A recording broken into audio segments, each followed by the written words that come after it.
Excellences, Monsieur le Président de la 78e session de l'Assemblée générale des Nations unies, Excellences, Monsieur le Secrétaire général de l'Organisation des Nations unies, distinguées personnalités, au nom de son Excellence le capitaine Ibrahim Traoré, président de la transition, chef de l'État, recevez les salutations fraternelles du peuple et du gouvernement du Burkina Faso. Au nom du peuple burkinabé, je m'incline respectueusement sur la mémoire des grands leaders dans le monde qui ont fait rêver et espérer d'une société humaine juste et équitable à travers leur engagement, détermination et esprit de sacrifice. Je cite notamment Fidel Castro de Cuba, Patrice Émeric Lumumba du Congo, Modibo Keïta du Mali, Ruben Unyobé et Félix Mounier du Cameroun, Sylvanus Olympio du Togo, Che Guevara de l'Argentine, Martin Luther King et Malcolm X des États-Unis d'Amérique, Nelson Mandela de l'Afrique du Sud, Jomo Kenyatta du Kenya, Amilcar Cabral de la Guinée-Bissau et des îles Cap-Vert, Marianne Ngouabi du Congo-Brazzaville, le capitaine Noël Isidore Thomas Sankara du Burkina Faso, etc. Ces leaders ont été pour la plupart exécutés de façon violente et d'autres assassinés à travers le feu des prisons et des empoisonnements. Leur seul crime a été pour chacun d'eux l'incarnation des rêves, des ambitions, de l'espoir des peuples meurtris, violés, violentés et pillés. Monsieur le Président, ma présence à cette tribune honorable des Nations unies, au nom du Burkina Faso, pays des hommes intègres, n'est pas pour ériger des murs de lamentation. Je ne suis non plus pas là pour vous livrer, mais j'ai été plutôt mandaté en sacrifice pour vous dire que le mensonge d'État, l'hypocrisie diplomatique, la boulimie du pouvoir, la recherche effrénée du gain, l'esprit démoniaque de domination et d'exploitation de l'homme par l'homme sont les vrais plaies qui gangrènent notre vivre ensemble et font courir toute la société à sa perte, y compris donc notre organisation, l'ONU. Son Excellence, M. Antonio Guterres, secrétaire général de l'Organisation des Nations unies, Son Excellence, M. Joe Biden, président des États-Unis, Son Excellence, M. Denis Francis, représentant permanent de la Trinité et Tobago auprès des Nations unies, élu président de la 78e session de l'Assemblée générale, Son Excellence, M. Luis Inácio Lula da Silva, président de la République fédérative du Brésil, permettez-moi de reprendre ici des parties de vos propos, discours respectifs prononcés à cette même tribune, à l'ouverture de cette 78e session. Primo, je cite, « Nous sommes dans un monde sans dessus-dessous. Des cadavres jonchent les plages où des milliardaires se prélassent. » Pour la deuxième personnalité, je cite, « Nous sommes à la croisée des chemins. Nous avons une cause commune, à savoir léguer à nos enfants un monde avec un bon climat social. » Fin de citation. Pour la troisième personnalité, je cite, « Malgré les difficultés, nous pouvons nous en sortir. Ce ne sont pas les capacités qui manquent, mais la volonté politique. Sinon, nous pouvons apporter le progrès et la paix pour tous. » Fin de citation. Pour la quatrième personnalité, je cite, « Il y a dissonance entre les discours et les pratiques, les faits. Le Conseil de sécurité de l'ONU est paralysé. L'ONU doit assumer ses fonctions d'un monde solidaire et équitable, conformément aux principes édictés dans la charte. Cela suppose qu'on ait le courage de lutter contre les inégalités. » Fin de citation. La quintessence des expressions de ces quatre autres personnalités signifie clairement que les inégalités dans le monde sont voulues, sinon qu'avec un minimum de courage et de volonté politique, nous pouvons, à défaut de les éradiquer, les améniser à leur congrue expression. En effet, chaque année, les discours pleuvent au même titre que les promesses et engagements. Les preuves de la dissonance entre les discours et les faits sur ces questions de principe contenues dans la charte de l'ONU dont la justice, l'égalité, la dignité, l'intégrité, le droit à l'autodétermination, la souveraineté des États, l'inviolabilité du territoire et le respect du droit international sont ce qui se passe en Libye, dans le Sahel, précisément sur le Niger et sur la crise entre la Russie et l'Ukraine. D'abord, en Libye, suite à cette catastrophe diluvienne, des milliers de voix ont été fauchées, des milliers de vies donc ont été fauchées. Pour badigeonner nos consciences de tranquillité transparente, chaque nation se précipite pour présenter sa compassion, sa solidarité. C'est certes pour donner l'impression que nous vivons en société et que nous défendons des valeurs. L'honnêteté intellectuelle le recommande et l'histoire des consciences nous reflète que nous devons présenter nos sincères excuses au peuple libyen pour avoir été, collectivement et individuellement, par passivité condamnable ou par complicité active et inacceptable, aux côtés des bourreaux qui ont été la première catastrophe anthropique en Libye.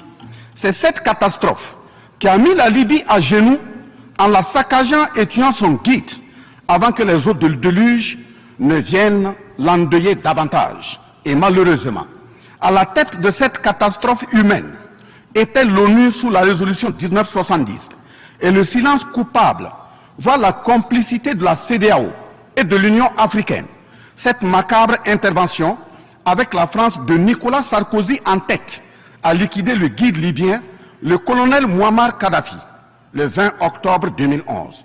Si les condoléances au peuple libyen avaient un minimum de bon sens et sans hypocrisie, cette diplomatie macabre n'aurait jamais lieu autour du cas du Niger pour y créer une Libye bis. Ensuite, pour preuve que les relations internationales sont teintées d'une haute hypocrisie diplomatique, dénudées de conscience, de morale, de dignité, d'intégrité, de justice, donc de paix, ce sont encore les mêmes gesticulations dans un aliment scandaleusement mortifère qui s'agitent comme des fauves autour de leur proie blessée pour la dévorer. Aujourd'hui, nous avons fait le constat malheureux que contrairement au discours de profession de bonne foi prononcé à cette tribune de l'ONU, invitant au respect de la charte de l'ONU et du droit international, les dirigeants représentant le peuple frère du Niger ont été pratiquement interdits d'accès au siège des Nations Unies. Le Burkina Faso condamne fermement cette manœuvre sordide qui relève de pratiques moyenâgeuses. Cela ne peut évidemment se faire que par des esprits en perte de valeurs essentielles pour toute vie harmonieuse en société. De ce fait, nous renchérissons pour dire que l'ONU ne doit en aucun cas être un instrument dans les mains d'un quelconque pays.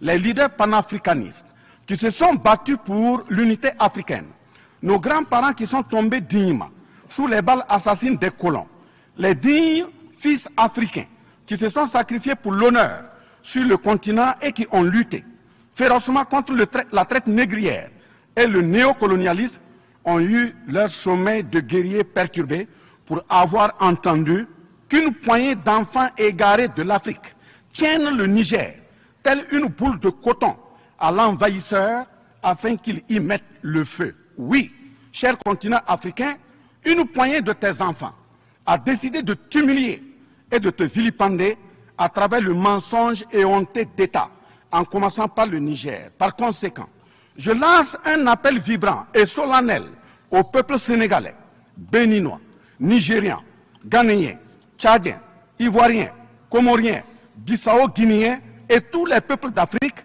à se mobiliser davantage dans la fraternité et la solidarité africaine afin d'éviter que les impérialistes mettent le feu au Niger, comme le cas de la Libye. Monsieur le Président, Monsieur le Secrétaire général, distingué personnalité, j'insiste à cette tribune de l'ONU et devant le monde entier que la CEDEAO, l'Union africaine et l'ONU doivent impérativement se muer en des organisations véritables des peuples en lieu et place de structures d'une minorité de chefs d'État.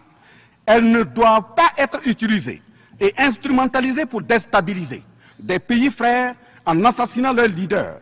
Ce n'est qu'à ce prix que la charte de l'ONU et le droit international auront un sens. Enfin, parlant de la charte de l'ONU et du droit international, un conflit entre la Russie et l'Ukraine est entretenu et voulu par certaines puissances. Ainsi, plusieurs pays occidentaux, notamment les États-Unis et l'Union européenne, y ont déversé toutes sortes de soutien, notamment militaire.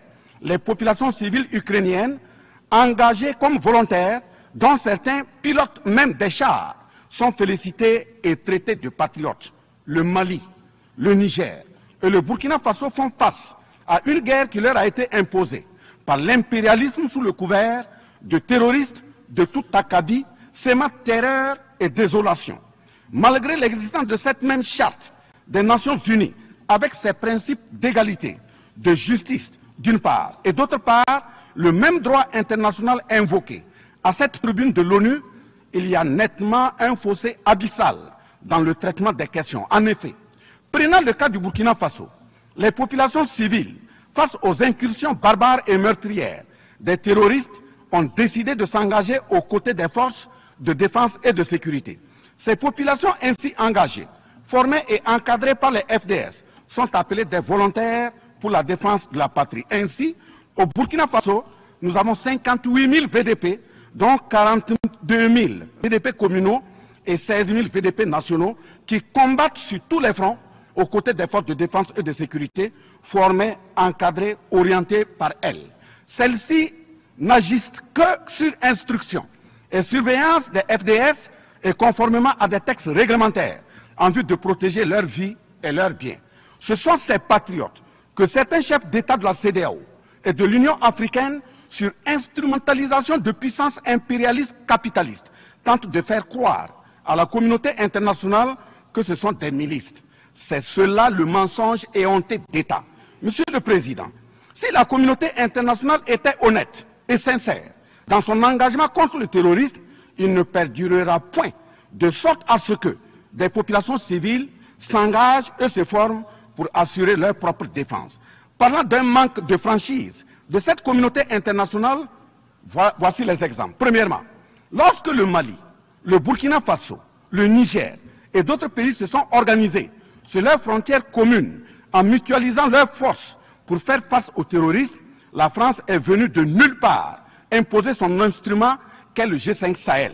Aujourd'hui, la CEDEAO, qui a subitement une force d'intervention pour établir des démocraties, a annoncé un apport de 2 milliards de dollars US. Mais à la création de cette G5 Sahel, jusqu'à nos jours, à sa vaporisation, cette CEDEAO n'a pu débourser que 25 millions de dollars, 25 millions de dollars US.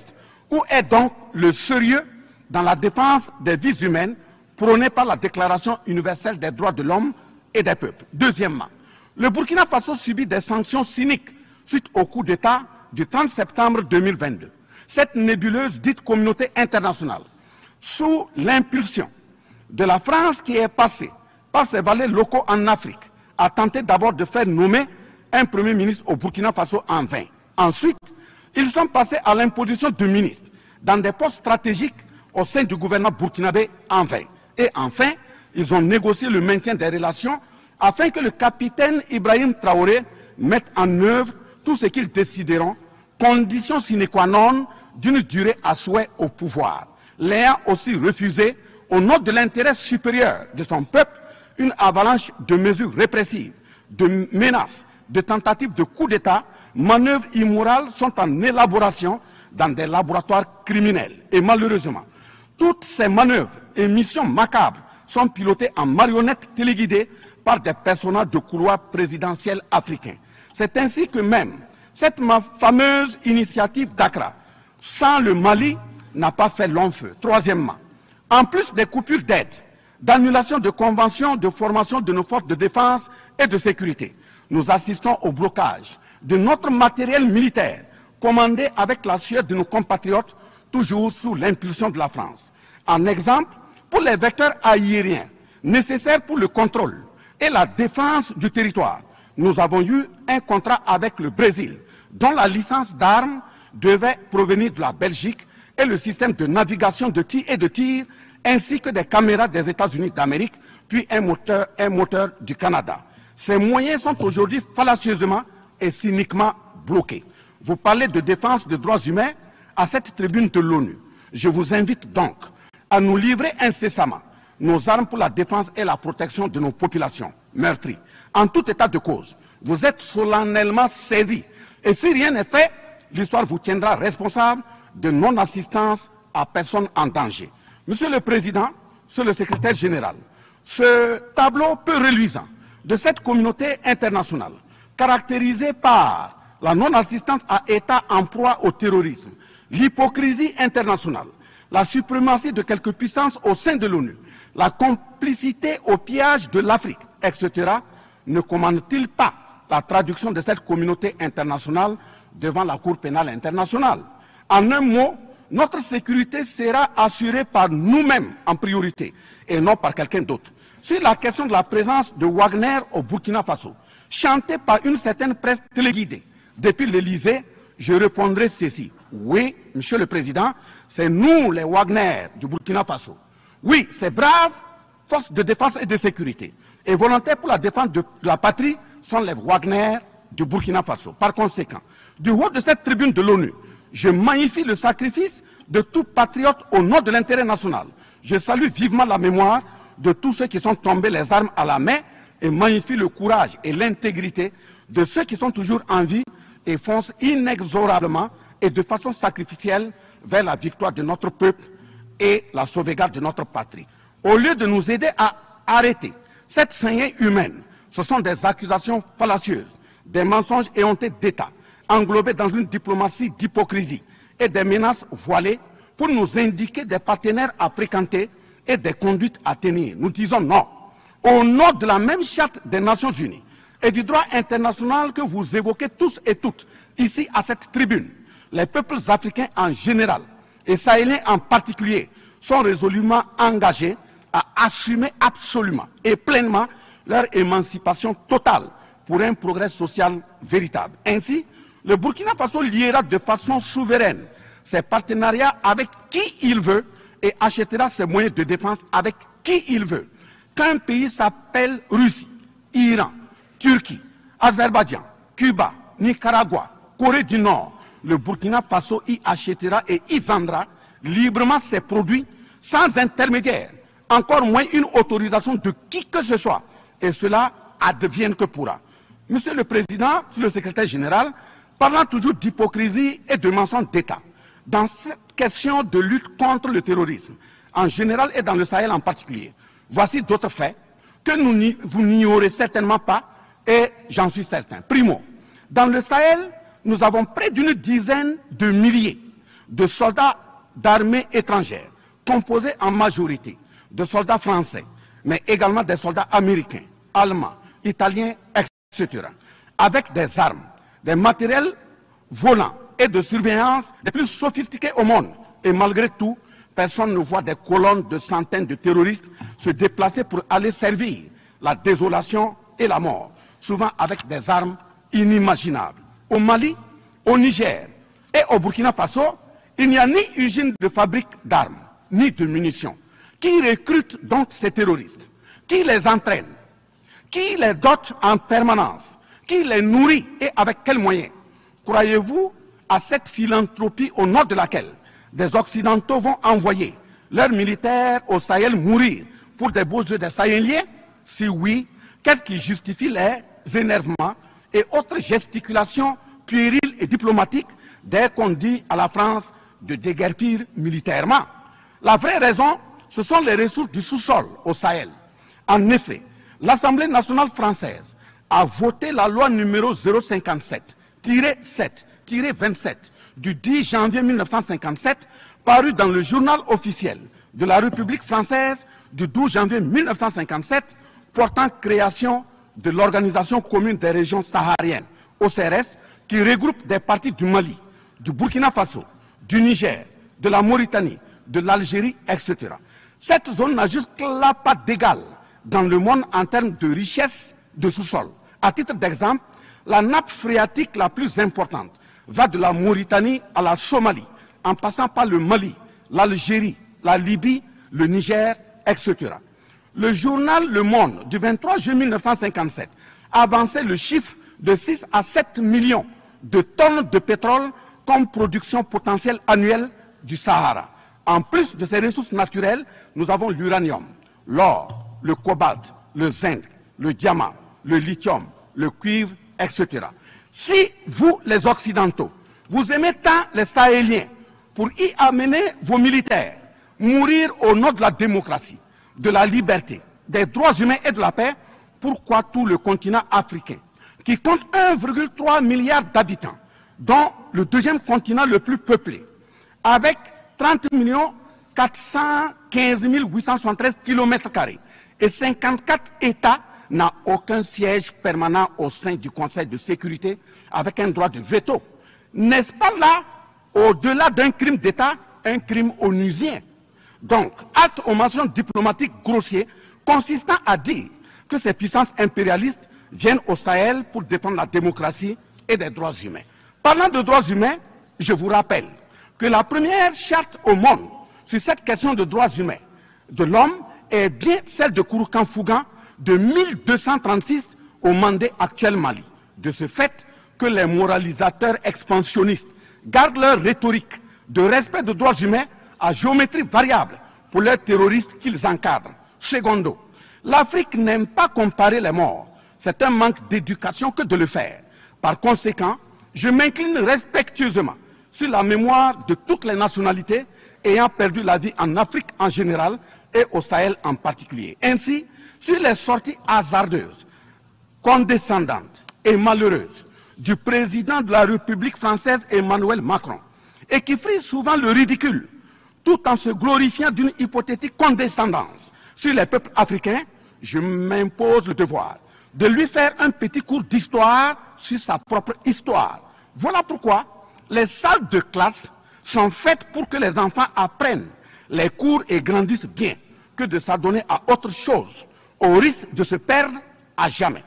Mais pour commencer, je précise qu'aucun peuple africain ne s'est opposé au peuple français.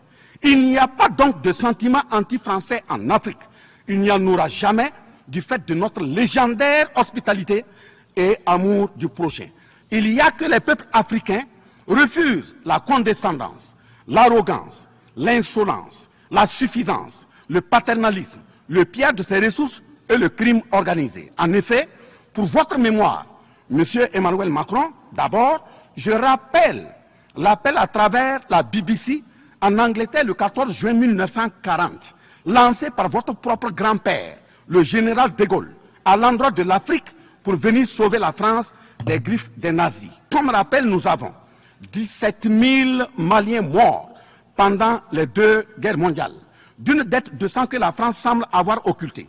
S'ils le veulent, qu'ils aillent dans le livre, confère livre de Bakary Kania, professeur agrégé de l'université Sorbonne. J'ajoute dans ce même document, à la page 344, au tableau 21, les vétérans soudanais des deux guerres. Il en résume un total du Burkina Faso, du Mali et du Niger à 82 208 combattants qui sont tombés. Et au niveau de l'Afrique occidentale française, il y a eu 154 519 combattants mobilisés, qui se confèrent donc aux sources Henri Léger, rapport de fin de mission en AOF Dakar, le 13 juin 1950, archives du Sénégal, code 4 D 68, acte parenthèse 89, voire annexe 5. Ensuite, le 17 novembre 1986, François Mitterrand, président français d'alors, en réponse au capitaine Thomas Sankara, disait ceci, je cite, « L'Afrique a été pillée. J'ai parlé de matières premières. J'aurais dû parler des hommes. Pendant des siècles, on vous a exploité humainement. On a volé vos hommes, vos femmes, vos enfants. On s'est servi de vous. Je comprends votre refus, votre révolte, et j'approuve votre combat. Vous avez raison de refuser d'être un continent sacrifié. Le moment est venu où vous devez vous-même développer vos économies à partir de ces biens et de ces hommes. Et le devoir de ces pays qui ont profité abusivement du travail africain, c'est de restituer à l'Afrique une part de ce qui a été pris au travers des siècles derniers. Fin de citation. Effectivement, l'Afrique a toujours été vachement pillée, mais elle reste riche en hommes, en valeur et en richesse minière. Pour preuve, parlant de ses ressources minières, l'Afrique, c'est 30% des ressources minérales mondiales, 40% des réserves d'or, 33% des réserves de diamants, 80% des réserves de coltan, 60% des réserves de cobalt, 55% des réserves en uranium, etc. C'est pour la défense ferme de cette Afrique que la jeunesse africaine est plus que jamais debout. Monsieur Macron, avez-vous encore besoin d'un peu d'histoire pour vous remémorer? Enfin, bien avant cette sortie regrettable et donc malheureuse du président français Emmanuel Macron, il s'était attaqué, comme tant d'autres de ses compatriotes politiciens, à la maternité africaine. Et là aussi, je tiens à lui rappeler que l'Allemagne compte 80 millions d'habitants environ sur une superficie de 347 000 km² face au Congo qui a 95 millions d'habitants sur une superficie de 2 345 000 km². Deuxièmement, la Belgique compte 11 millions d'habitants sur une superficie de 30 000 km² face au Gabon qui a 2,5 millions d'habitants sur une superficie de 267 000 km². Troisièmement, la France compte 68 millions d'habitants sur 672 329 km² face à la Namibie qui compte 2,5 millions d'habitants sur une superficie de 825 000 km². C'est fort de tout ce qui précède que, justement, Aimé Césaire, paix à son âme, disait, je cite, « L'Afrique est le seul continent au monde où les populations chantent et dansent et applaudissent pour ceux qui les appauvrissent, les affament et les torturent. Le malheur de l'Afrique, c'est d'avoir rencontré la France. » Fin de citation.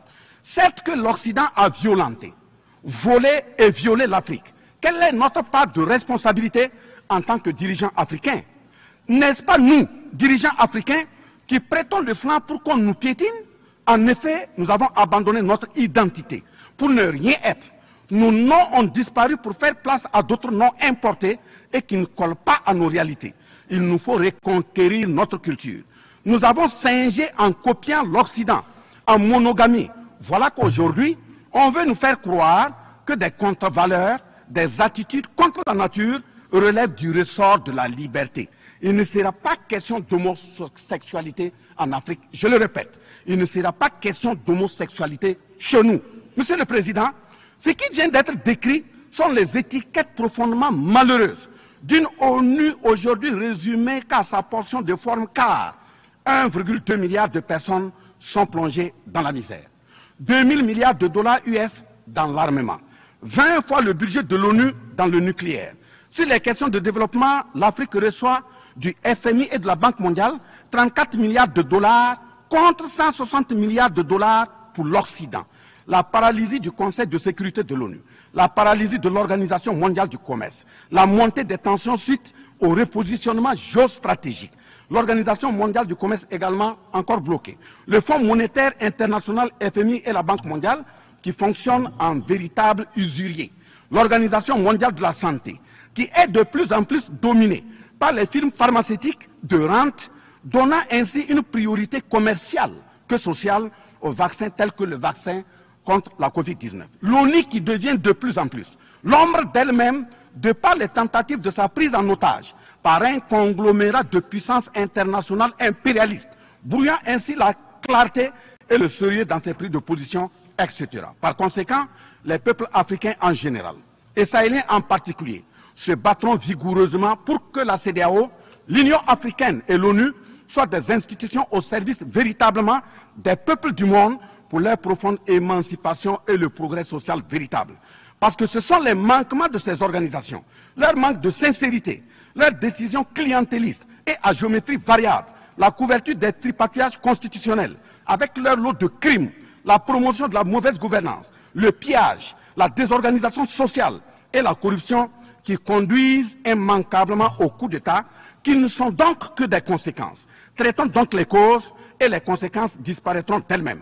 Mais si nous continuons avec ce jeu de l'Autriche, à la diplomatie d'hypocrisie, aux mensonges éhontés d'État, aux crimes organisés, au tripatouillage constitutionnel et à la fabrication de l'armée à la tête de nos États africains, même l'ONU risque de ne pas échapper à un coup d'État. À bon entendeur, salut. Dans ce sens,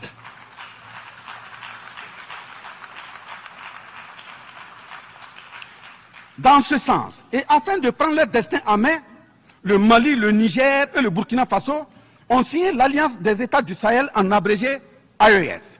L'AES est une architecture pour la sécurisation de nos pays, partant du traité révisé de l'autorité de développement intégré de la région du Liptako-Gourma.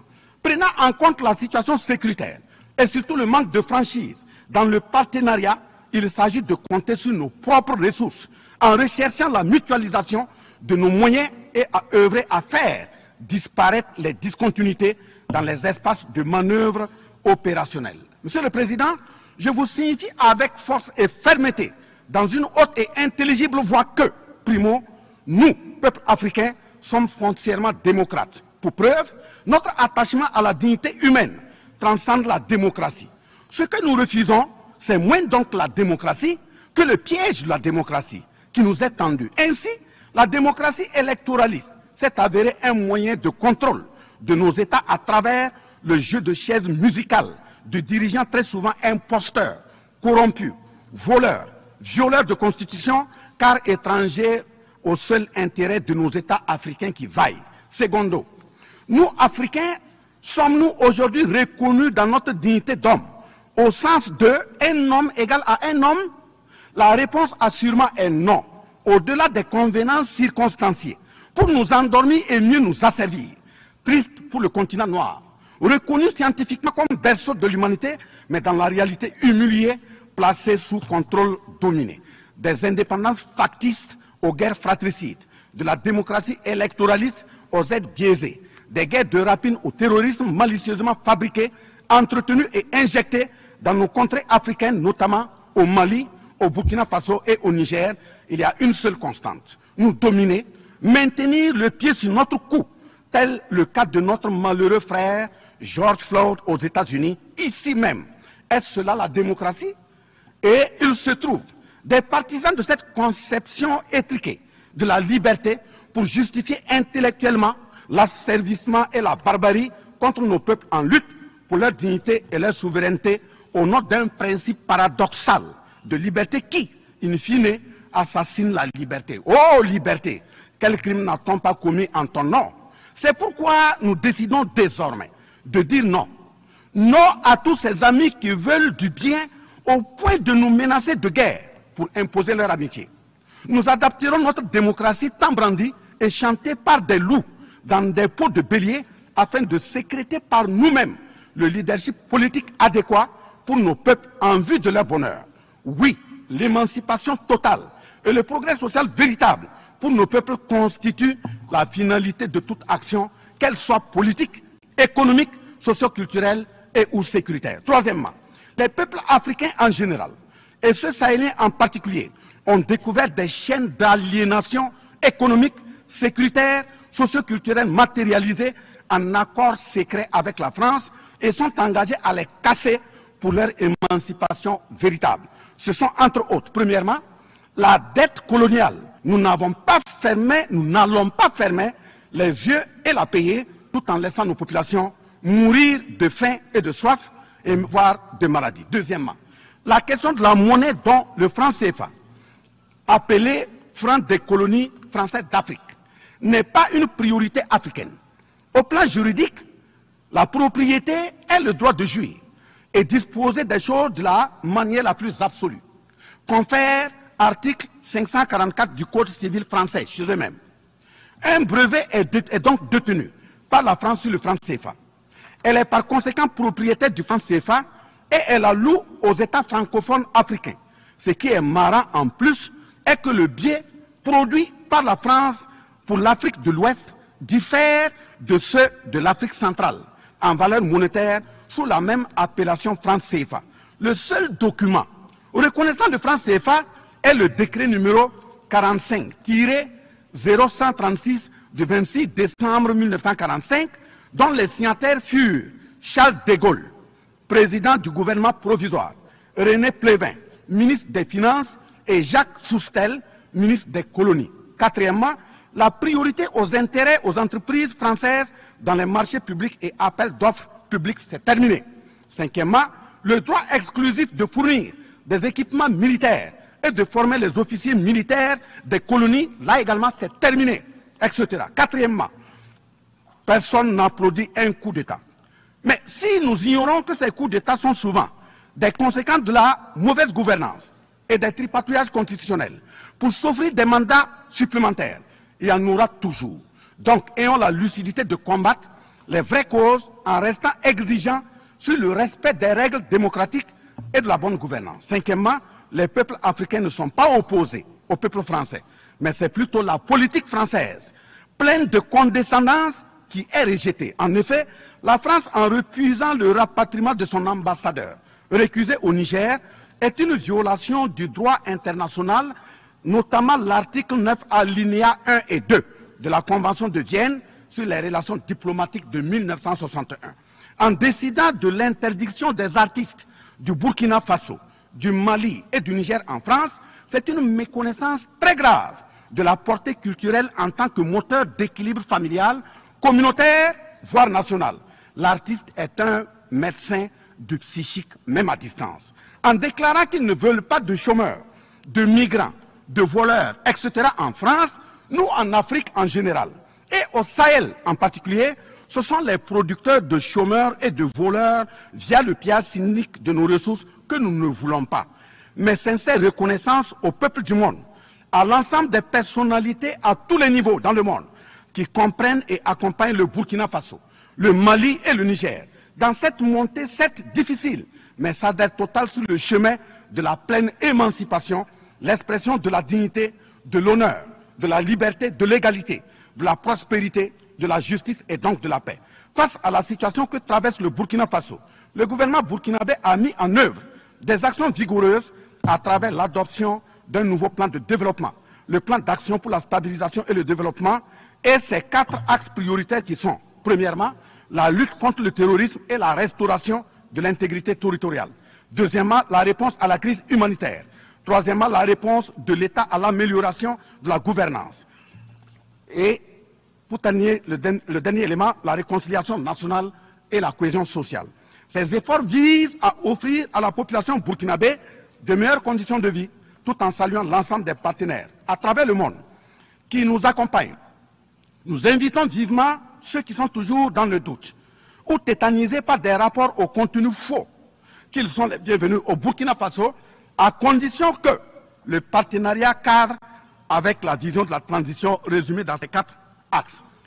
Vive l'ONU, vive la 78e session, vive les peuples en lutte, vive la solidarité entre les peuples, vive l'Afrique libre, vive l'Alliance des États du Sahel, vive le Burkina Faso, la patrie ou la mort, nous vaincrons. Je vous remercie.